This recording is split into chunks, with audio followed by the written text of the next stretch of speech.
Developers sold over 40 units across just 4 development show flats in the first weekend of reopening. The physical spaces were opened for viewing with safe distancing measures. Our reporter Melissa Go with more. Operating on an appointment-only basis, property viewers in groups no more than 5 people, including a property agent, meant showrooms were visibly emptier. But property agents observed that there was a larger share of serious buyers.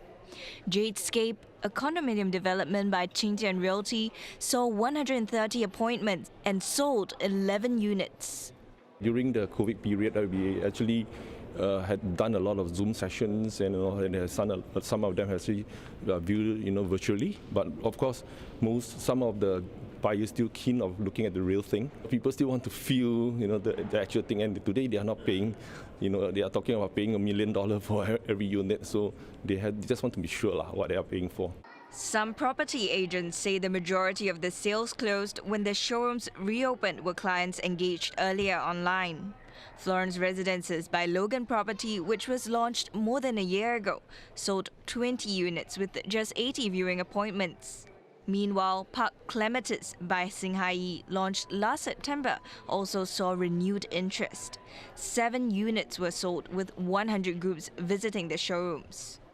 For new launches per se, usually the demand will be at the hottest towards the front during the launch. After 6 months, you'll start to see crowd slightly slow down. We did a calculation. The price that you actually get earlier and the price you get now, not too much difference. That's why probably that's the renewed interest in why buyers are considering to buy now. One analyst says there is underlying demand for property in Singapore despite the uncertainty. And home buyers here often decide to buy a home after planning thoroughly. Some buyers may also see it as a safe haven. There might be corrections in terms of pricing or not, but the fluctuations is basically not as drastic as in the bond market and in the equities market.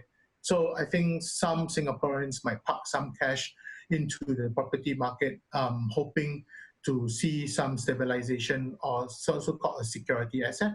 So, and this term, security and stability, is also been a very good selling point for foreign capital. As property showrooms reopen, experts note that the pandemic has catalyzed change in the industry, and digital payments as well as virtual viewings will play a bigger role.